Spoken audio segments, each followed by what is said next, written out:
Assalamu alaikum, 1 p.m. This is Radio Pakistan. The news read by Aisha Ghazi. First, the headlines. Meeting of Economic Coordination Committee of the Cabinet is in progress in Islamabad with Prime Minister in the chair. Minister for Science and Technology and Defense Production has reached Russia to attend International Moscow Educational Fair. Chief of Naval Staff discussed naval cooperation and regional security situation with his Chinese counterpart at a meeting in Beijing. In occupied Kashmir, All Parties Hurriyat Conference has strongly denounced the continuous night raids by the Indian forces and arrest of youth across the valley. Now the news in detail.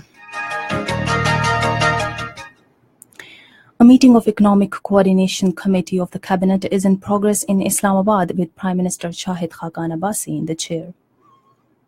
Minister for Science and Technology and Defense Production Rana Tanveer Hussain has reached Moscow to attend 5th International Moscow Educational Fair. He has been invited by Russian Minister for Education and Science for the 3-day moot that begins tomorrow. A 4-member delegation led by the minister would also attend a 2-day meeting of the heads of ministries and departments of SCO member states beginning today.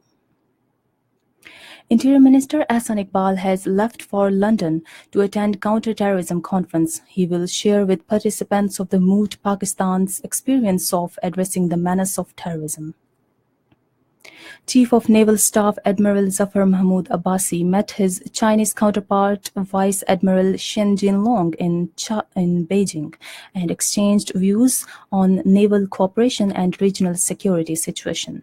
According to spokesman of Pakistan Navy, the naval chief apprised his counterpart about Pakistan's resolve and role in the fight against terrorism.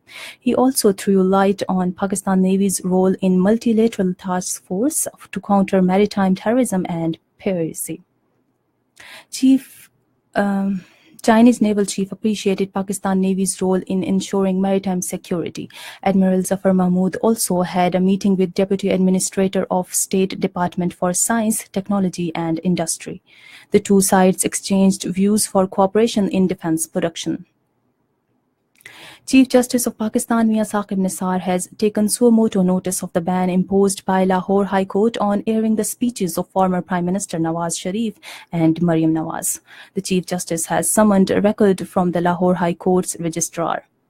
Notices have also been issued to the Attorney General and the 4 Advocate Generals.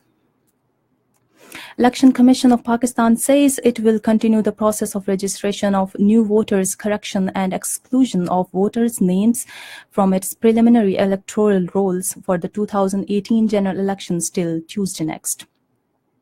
The Election Commission has established display centers across the country where citizens can visit for registration of their votes or addressal of their relevant complaints. The voters can confirm their registration and acquire details of their constituency on the mobile phones by sending a CNIC number on 8300. In occupied Kashmir, All Parties Hurriyat Conference has strongly denounced the continuous night raids by the Indian forces and arbitrary arrests of youth at various places across the Kashmir Valley. Spokesman of conference said in a statement that inhuman and vengeful attitude towards youth are tactics being used as a political vendetta against the youth. Meanwhile, Chairman All Parties Hurriyat Conference Sayyid Ali Gilani says the statement of Indian Army Chief General Bipin Rawat that neither army nor militants will achieve their goal in Kashmir confirms our moral victory and illustrates that Kashmiri people have upper hand.